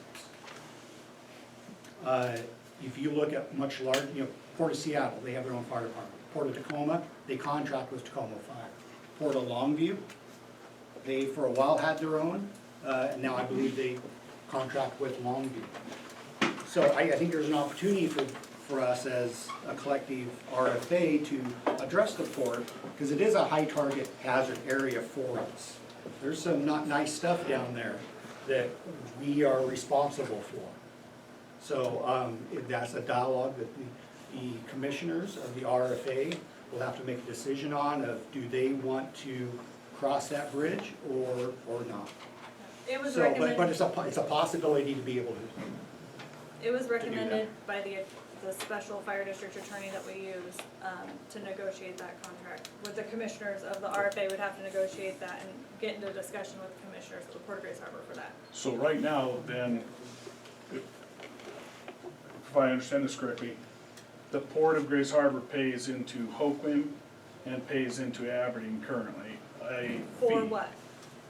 an availability fee. Yes. So on the utility, just like Mr. Smith down the street does on his water bill, they have that same thing, but when it gets to property So taxes. so I'm not talking about the plan, I'm talking about currently, today. Yeah. You guys get a check for something As they from, pay their water bill, yes. Yeah, it's not a. so it's like only a- the water bill, it's not a property tax, or it's Correct. not. They're it's a only- government agency, so correct, they don't pay property tax. So they pay a much lesser rate than Joe down the street?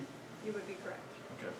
So, and my point is, over the years, that thing has grown, we got a lot of liability down there, you guys, the departments both make plenty of calls over there. So the port really should be tugging its fair share as well. And that's in the plan, because I didn't read it. No, so only the funding mechanisms are in the plan. When it comes to negotiating contracts, that would be up to the commissioners themselves. Yeah.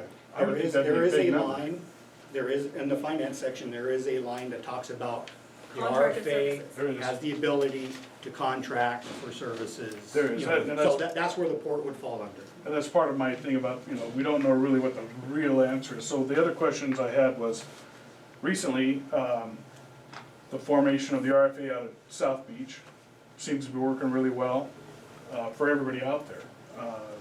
They went from Westport being the only paid to covering the whole area, seems to be working out. So they're out there a couple of years, then they put out a maintenance and operation levy That was by design by them. after a couple of years, and fortunately it passed, and so that it seems to be working. So that model seems to be working well for an RFA. West Thurston recently did the same. They put together an RFA in a part of Little Rock and areas like that. They set it out there. They put out a maintenance and operation levy a year later, and it failed. And they shut down 3 fire stations. I'm not sure if they laid off any firefighters, I don't know Those that. stations that they shut down were not in full operation to begin with. They said you're right, they said that they shut them down, those stations were not fully manned to begin with. Okay. It's a ploy, and it's not right, and I agree with you, not right. Okay. So I was just curious about, so West Thurston, the maintenance and operation levy, I didn't read that in the plan, that there's a maintenance and operation levy. There was Not for no us. discussion of that. No, No. so we don't have one. So if the RFA were to ever change its funding mechanism or add in an M&O levy, they would have to go out to the voters for approval of that. They They just would. can't tack that on. To raise the property tax lid, I absolutely agree. No, Yeah, for, no. for even the excess levy, they would have to go out for vote for that. I agree with that. Yeah. But for a fee attached to the water bill, they wouldn't have to go to voters for that. No, but there has to be some basis behind it, I so understand. there would have to be, Okay. because there's actually a very set RCWs in Yeah. relation to the ambulance availability fee. Yep. And so there actually has to have a feasibility study done to back the figures, Lid. as to what you're putting out to the residents. And so you can't just charge whatever you want, there has to be a basis. You can't charge, for instance, for instance, right now, the fire department pays a portion of rent to the city of Hoquiam, they rent the building. So when we calculate out the ambulance availability fee, you can't include that cost. If you buy new equipment, you can't include that cost. There are certain costs that you cannot include in the ambulance availability fee to be put out to the residents. I agree with that. So there has to be a study done, there has to be some purpose and reason as is the formula, and it's very strict as to how it can be done and what costs can actually be put out to the citizens. You'd mentioned building rental. And so one of the things that changed in the plan at the very end was each city will negotiate with the RFA for their buildings. Correct. So the city of Hoquiam will negotiate with the RFA saying, hey, our building's worth this much, or, So what that was, if I may. Yeah, go ahead. Okay, is in the original plan, when it was just Aberdeen and Hoquiam, the facilities were staying with the cities. And then the RFA would just be using them. Part of that was, there was some stuff going on in Aberdeen about new fire stations. And there was a lot of excitement, a lot of traction with that initially as this RFA plan is going.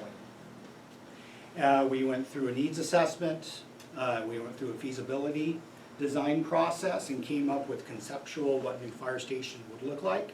And then we got the price tag of a lot. And it was like, well, time out, that's not feasible now, you know, we gotta revisit this.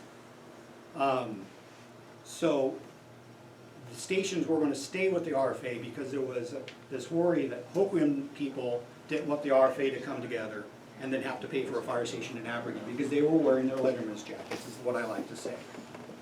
So they weren't looking at it as the whole thing, they were looking at it still as their separate silos. Fast forward to where we are now, we're not in the market today for new fire stations, just because of the cost is not feasible. While it's not a dead subject, it is definitely not as much traction as it had. The idea was all the stations would then transfer. That's kind of where we started to go. All the facilities would transfer to the RFA. But the one hiccup was Cosmopolis. And I totally understand where they're coming from with their concern. And the concern was their police department is currently using it. They're planning on moving into it when their new city hall, that whole new municipal building gets built. They were going to be without a home, potentially. And they didn't want to get in a position to where the RFA had ownership of their fire station and said, no, you can't use it temporarily and not have a place to go. So that is the change in that facilities thing. It was the negotiating is Aberdeen's going to transfer theirs, Hoquiam will do that, Causey will negotiate an agreement that they get to use the station until such time that they can move back out of it for their city. And a little additional part of that is, Hoquiam specifically wanted to, let's say the RFA comes to fruition, and 20 years from now, they decide that that's not where they want to have a fire station, right? Something changes and they're going to move it. The city of Hoquiam wanted first right to take that station back as some part of the city's building supply. It's part of our big block that we have. Right, it's part of the block where all the city buildings are. And so there was that, each city is gonna be able to negotiate those terms of like, okay, if the RFA leaves this station, we get first right, we get it back. Same with our east side station, because it can be used for something, who knows? So that's what how the plan sits, is each city's gonna negotiate, so they can decide whether they get it back or they just get rid of it. And so The cities also expressed that they don't want to be landlords to the RFA. Yeah. They wanted some sort of being able to negotiate that individually. So the 3 paid fire commissioners will be the ones ultimately that make the decision on what happens with the stations. And the councils. The They have to 3 elected negotiate. officials will negotiate that With each with city, the, with each city council.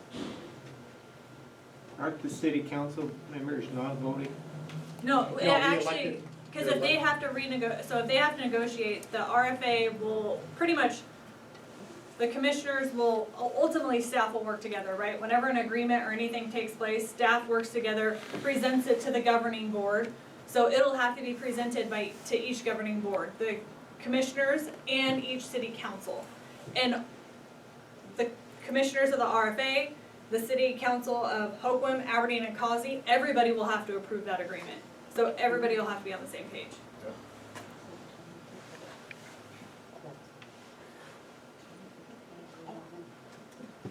anything else?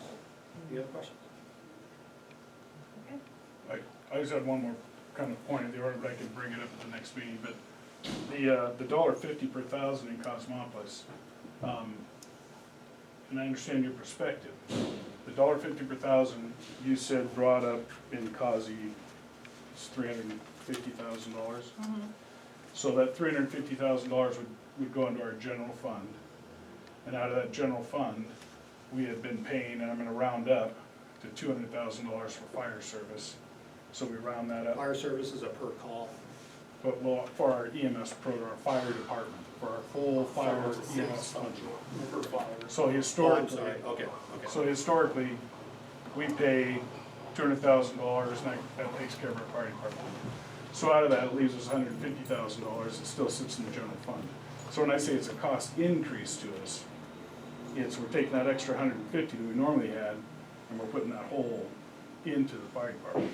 So it is a cost increase to the taxpayers of Cosmopolis because it's not staying within the general fund. So it's not a tax increase, the citizens on their property taxes are not seeing an increase. Is it, so they are not seeing an increase in their property taxes, is the city gonna receive less money? Yes, you are correct, because it's gonna be going to the RFA. But receiving a property tax bill from the county treasurer saying, here's your property taxes, you need to come in and pay, you will not receive an increase in that capacity. The citizens will not. Other than the evaluations doubling.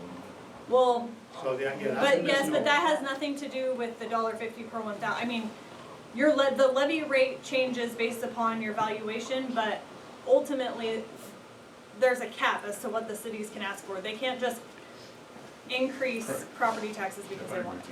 And that leaves like 76 cents for the city of Cosmopolis. I think it's 82 cents. Well, today it was 76 cents. So 76 cents. I was looking at That they 2022 could numbers come last back time I looked. and they could ask for that. They could, but it would have to go to the voters. Yes, Correct. yeah. So, So yeah, it would have, if they wanted to increase it, they could, but they would have to go for voter approval. right. Yeah. So, and I mean this in all sincerity, I've worked with a lot of these people here for decades. I really am pro RFA. I don't like the rush, everything had to happen, we had to hurry and do this. We took us a long time to get here. And the planning stage and the factoring in and then Kazi's issue with its volunteer program and everything else factored into this as well. And So, when you say we rushed into it, so for starters, the Aberdeen Hoquiam setup, it's been 3-4 years. Since 2018. Yeah. correct. Yeah. Okay, so yeah, then, yes. so. And then Cosmopolis, even though Nick referenced a September date, they were actually at the table helping build this current plan in June or July. Right. So it wasn't like, oh, September and No, and I- then we're here. I will so- actually even go back further than that. When we started the feasibility study Yeah. in 2018, Kazi was invited to the table and they attended several meetings. I attended And they, meetings, yeah, yeah. and they were part of it. So, I mean, they weren't sitting at the table, but they were there and they were part of the conversation and Kazi said no. And so this isn't a new idea bringing Kazi in. And so I mean, I get where you're saying it's rushed, but it's also not, and it's actually very well I thought don't out remember plan. Kazi saying So, no, and but then, They did based say on, no. yeah, based on the timeframes too, so we actually were looking for a February ballot, but that was too aggressive. So we went to the next election, which is now April, and April actually is perfect, because what happens now is we vote in April if it's approved. Shortly thereafter, the filing period will open up for the commissioners' positions, which will be voted on in November for your January 1 start date. So the timing there actually lines up perfectly to really get the RFA to start, if approved, at that first of the year and kind of off on the rest. then one last thing. Each city has to approve this, so each voting group, Hoquiam has to approve it. Nope, the No, entire, it's entire as a the whole. So entire electorate body approves it. It's not broken down by each city. it's one big group. There are no, when it comes to the RFA, there are no boundaries. But they are, okay, yeah, the auditor. So where that might be coming from is each city council had to vote to approve to put it on the ballot by resolution to their voters. But the overall vote of the public is the entire boundaries of what the new RFA would be. So if Aberdeen voted entirely yes and Hoquiam and Cosmopolis voted entirely no, we would still have an RFA. Correct. In theory, you would. Feels pretty small to be Kazi right now. Well, look, you guys, I've said this over and over and over. This is not to save you dollars. This has never been a program that's gonna save you dollars. Right, but This it's is a also- program that's designed to save our emergency services. But it's also being presented like we have a choice in this, and it's not feeling like we have much of a choice. You have a choice at the ballot box, and that's the best we can do for you. I don't think the numbers are in the favor there. But I agree and fundamentally with what you just said, but I don't think the numbers are there as a Causey resident to really feel like we actually have a say. And then when you have the mayor of Aberdeen saying, well, basically we have to do this or you're getting cut off, you know, that's not also feeling much like a choice. So it feels like we're just. Well, I'd like to, as he said, make him a little too nice, but I'd like to soften his blow, is I don't want to cut the cord No, with Cosmopolis. I don't either. Yeah, if there's any way we can continue the relationship, if this does not pass, I am totally for that. But we have to be realistic on what is it can we truly do. And again, like I said, all the options are on the table to look at, and what is it we can do to maintain the services that we have, if at all. So. And that's why I was explaining, costs are gonna go up regardless. So like, Yeah. if Aberdeen does maintain the services, your costs are most likely gonna go up to $50 a month. I understand that. So that's where, And conversely, for the city of Aberdeen, our current utility, EMS utility availability fee is at $27.96. It should be higher than that. It's always been lower Yes, than what and it's cost us. We use some reserves to be able to buy it down, if you will, to keep it at that rate. It should be upwards of $40 Yeah. to maintain really what it is we do. But we were fortunate enough to have some revenue or some reserves to be able to pull in. Now, we can't use all our reserves because that's just not responsible. We need to have that rainy day fund for us to be able to cover, you know, a good few months of operation if the wheels fall off the bus. and if they don't have, they'll actually, like, it's actually, Yes, it's a budget thing, or you actually audit. have to have reserves, like, it's, Yeah. you can't, you'll get in trouble with the state Yeah, auditor if you don't. so, you know, we're able to use some and not get below that auditor rate. And I was comfortable doing that, but that's not sustainable either. So, you know, just even for the Aberdeen residents, that's gonna have to go up as well. Jamie? She had a question. Yeah, we have Right, questions and back, then yes, thank you. Until 8 months ago, I lived in Westport for 4.5 years and in Ocosta for 13.5 years prior to that. And regarding the RFA for South Beach, they put out several years ago the notice that if Ocosta didn't come up with more volunteers, then insurance rates for people's homes and businesses were going to go much higher because there wouldn't be anybody to put out fires or do anything else. And then after that, the RFA is formed, and I assume, I don't know the facts or figures on that as to whether insurance rates actually went up in Ocosta or not, but it was a concern. And so what I'm wondering is, will personal home insurance rates and business rates go up if communities don't have enough firefighters to meet the requirements, don't have enough trucks newer than 30 years or whatever?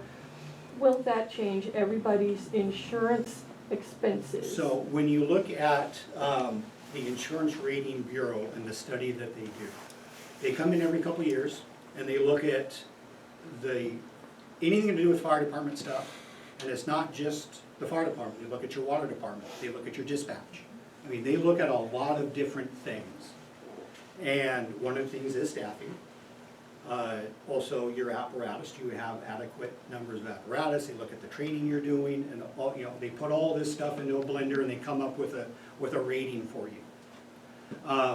One of the things in staffing is the more staffing you have and the more firefighters available to respond, the better score you get in that line item.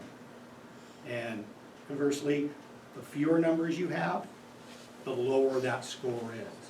So it's really hard to quantify what that will really do with increased staffing to insurance rates because there's so many factors. All I can tell you is that in and of itself will be an increase in that score, and not knowing if that is enough to actually change the rating of your fire department. Today, we're at a class 5. So is that enough to take us to a 4? And that's where you would see decreases in property, or your homeowner's insurance. Is the lower the number one being the best, is kind of dictates what those rates look like. So, and I think you're a 5. So, yeah, so both of us, because I worked with Dave and then previous chief, Assistant Chief Malizia, both of us, because we got our rating at the same time. And we are a 4.39, which classifies us a 5, and you're a 4.45-ish. Yeah, We both improved because we worked together. Currently, Cosmopolis is a 6. I don't know what their point number is. But, and I'm gonna go back to, volunteers are great. I started as one. However, when they do this measuring system, they count your paid people. So if you have one paid person, you need what? 7 volunteers? Yep. Per one paid person. Volunteers are great. We love them. I started there, right? But because of the availability of the volunteer, it takes 7 of them to equal one paid person in this matrix, not anywhere in this particular matrix. So, in theory, and I can't guarantee it because this is another government agency wizardry that pulls numbers out of a hat, Cosmopolis could only go up and improve their score by getting an entire paid department provided to its city versus just volunteers. And again, nothing against volunteers, but unfortunately, career staff adds more points for your numbers. I believe a 6 is the highest, or the lowest you can go as an all-volunteer department. Yeah, we have the best score you can have for a volunteer department That's, for decades. that's what I was thinking, yeah. We worked hard to keep that. So it may. We could never hit a 5 as a volunteer department. And we won't hit a 5 even with an RFA. Right, because it'll always be Because volunteers. unless we have enlisted assigned staff at the station. It'll still be Right. volunteers. So that's not, that's Well, not I the thing for don't know if But that's it's totally maintaining our true. current, Because you're gonna where when have, we get reevaluated next year, It'll still be. because it's, if I remember correctly, they're looking at the fire department as a whole, not just COSI. Not just cause. It had to do with It's the availability whole- and how far out in Aberdeen and Southside Station. Right, so I don't It was know all in if the you don't get any credit. You're gonna get some credit for sure. But I don't think you're gonna get 100% of it because, yeah, that's not a fully staffed station in that geographical area. Why can't we have paid staff or whatever you called them in COSI in addition to it being the hub for volunteers?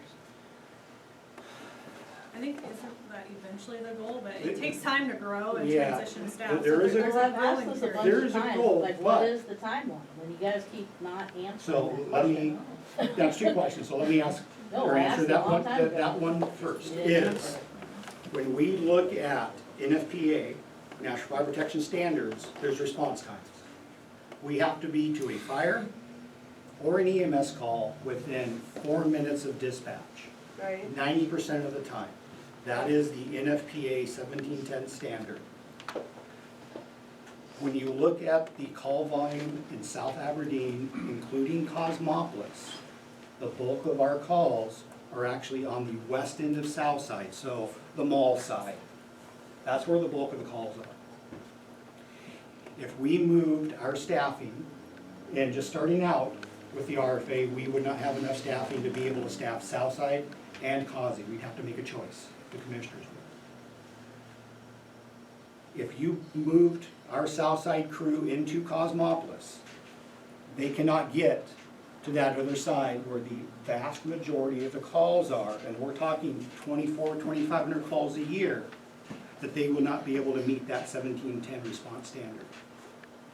Really, where our fire station is now, Southside, is a great location because we can, it's right at the, the Y in the road.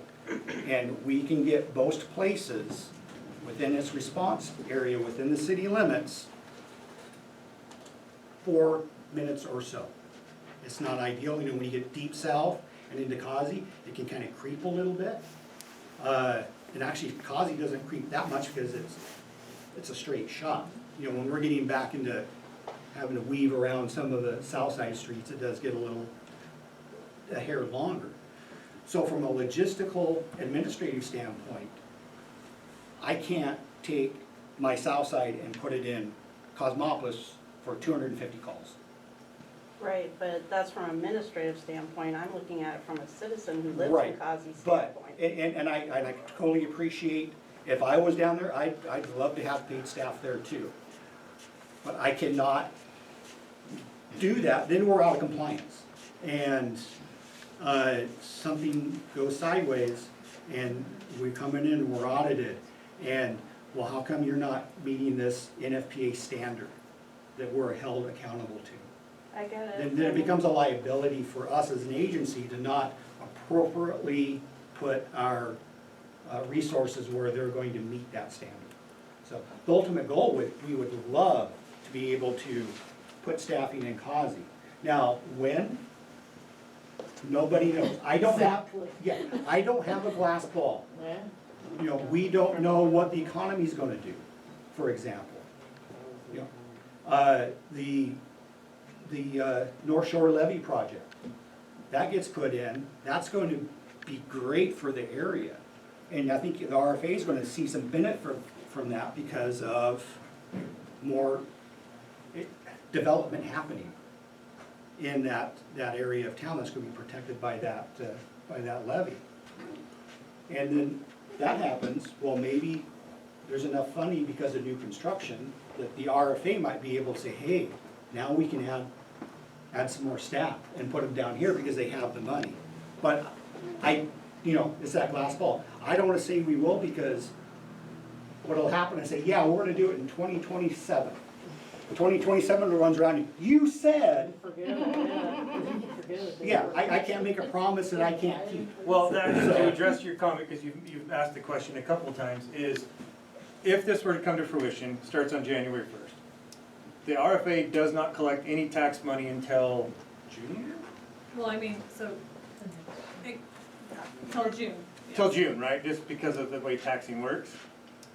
Let's say, Start collecting before it even starts. no, no. The ambulance fee part though, right? Yes. Well, the ambulance fee would start January 1, yes. January 1st, yes. Yeah, the But taxes the taxing you part pay, would, that's up to the okay. county. But we wouldn't have the money to start paying these new people. But we could go out in Do April. the hiring, I mean, at No, least I'm take it getting out, there. get it So I could, started. if At the I, very least. I'm trying to get there. So if I can start hiring in April and get everything done by July 1st to get the money coming in to pay for these people, July 1st would be a great day. On January 1st as well, we can start publicizing and recruiting for volunteers 3 cities wide. Do I have any control over how many applicants I get? Well, No. that's the thing. Do I have They any don't. No, I can't give you, I know. I can't give you all this. You're already And having so- a problem hiring when you Right. need to hire, so it's So like we're trying to hire, we're trying to create this plan that's. PR going on or something, or what? I'm advertising in, what's that? We have people in Yes. Hoquiam that want to volunteer, but our stations aren't set up for it. We don't have the system for it. Causey does. It benefits everyone if we can get this going. Yes, I get a handful of phone calls every year inquiring about volunteering. So are those volunteers gonna be volunteering for Causey They're area? volunteering for the RFA. Well, for the RFA, but as the district that Causey is. One thing I want to emphasize again is that there's no Causey, there's no No, I Aberdeen. understand that, but. Yeah, but you keep going there, in my mind is, oh, they just go be in a Causey. No, they're But you said the for commissioners RFA. were gonna be separated by 3 districts or something No, like that. no, No, the commissioners could be all 3 from Causey. They're all at large. They're all at large. It's whoever gets the most amount of votes in the, whoever's running the Okay. most amount of votes. I didn't mean to take it off topic onto that, I understand that. So I'm asking, like, are volunteers, if Causey's the hub, are they servicing fires out of the Causey Fire Department if they're a volunteer and they live in Hoquiam, for example? feasibly they could be. Or because Kazi's the hub, they can be out of a different, So when I say a hub, what I'm talking about is when they have training. They have to have, same amount of training as we do as paid firefighters. State law does not say because you're a volunteer, you get away with doing less. So when they have their drill nights, which historically is once a week, they'll have a drill night. When I say hub, that's where they're gonna go to. And that's where they'll congregate to do their training. okay, but they don't necessarily have to work out of there. That is one of those things that is going to be really what does the commissioners of the RFA, that's one of those things that they would probably establish. Okay, There's certain checks we can't write. I get it.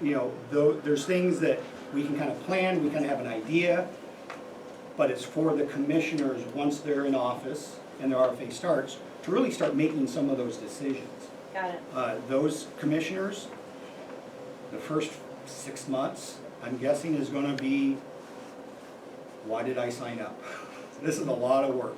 A lot of planning, but with that being said, And we've got a There's whole gonna be a lot. volunteer plan that says, the goal is, that when they reach a certain number, that they'll start pulling shifts.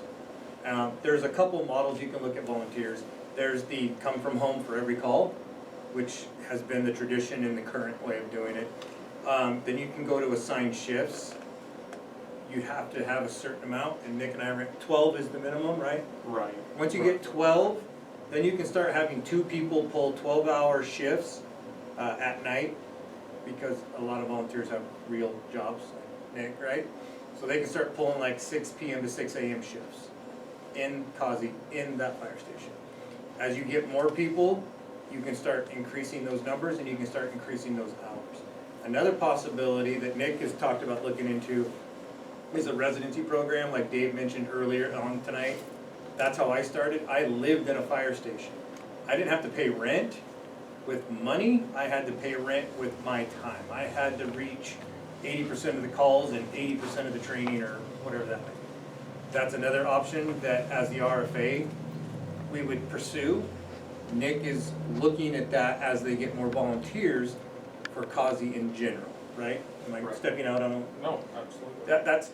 That's Kazi's goal in general, but it's the RFA's goal. And we created that to assist both ways. So as the volunteer can grow, that station can be staffed more often. As the RFA personnel grow, more stations can get more people, more time. We can't give any hard lines of January 1st of 2025, we're gonna hire 15 people and every station is gonna have 10 people all day. We can't do that. We don't have that crystal ball. We don't have the funds to do that. One of the things we've done is scaled back on the funding mechanism because the original version was not acceptable to the public. That was probably the loudest feedback we got. They didn't like the amount of money we were looking for because we were going for seven people. And it was a lot of money, more than today. So we've scaled it back, still needing those extra people. And, also, Matt is a Kazi resident, but, you have your Kazi fire chief here telling you this is what he needs to, even to continue his fire department, to make that department successful. Like, you guys keep asking why and you want support. Your fire chief that is serving you right now is telling you that he needs this and he wants Yes, this. but I am a highly intelligent person who gets to make decisions for myself, regardless of what my fire chief or the other 2 fire chiefs or anybody else is telling me. So I have a right to be here and ask these hard questions of you and expect answers of you. And I can also respect my fire chief's point of view in the process of that. I'm just fact finding. I'm not trying to be argumentative or anything like that. Perfect. As we're here, yes, sir. What is the yearly dollar amount in tax revenue that you are anticipating to generate? The overall. I don't know that off the top of my head, to be honest. I'm not even gonna throw a number out there because I'm gonna butcher it. If you email me or if you have an email address, I can email it to you first thing tomorrow. I have it on my spreadsheet. I don't wanna lie to you, so,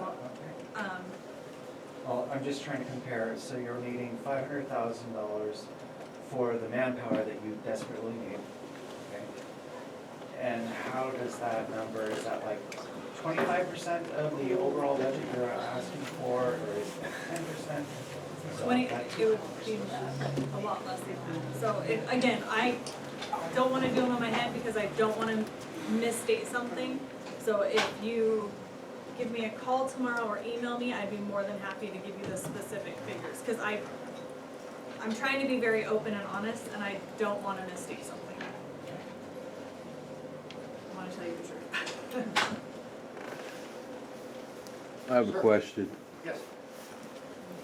If we don't do the RFA and we maintain exactly what we have now, or make the improvements to where we're at now, for example, fill the empty spots and that sort of thing, and we don't do the RFA, is our costs gonna go up? Or if we do the RFA, is that gonna help do those things? And obviously, our costs are gonna be a little bit more. So costs are gonna go up regardless, and I explained that earlier. Unfortunately, the services provided are not sustainable. Currently, each of the cities are getting ground emergency medical, transportation funding, or, wait, it's GEMT money. Anyways, we're getting those funds, it's federal and state funds. That pool of money is quickly dwindling, and we're already seeing a decrease in what's available, and we were told it's gonna be gone within the next 3 years. That funding is what is keeping, I know Hoquiam afloat, I can imagine Aberdeen as well, and that is a big reason as to why we haven't had to increase costs the past couple of years. So with costs are gonna increase regardless as to what the vote says, unfortunately. Our hands are tied, it's really hard, since we realize what we're asking the citizens. And it boils down to either cost to increase to maintain and maybe improve a little bit, or costs are gonna stay the same and we're gonna have to look at this side going down. It's one of these things. Any more questions? Good, you guys are awesome. You did a good job. Thank you. Okay, well, thank you all for coming, appreciate it. If you have any more questions, please feel free to contact any one of us, and we would be more than happy to find an answer for you.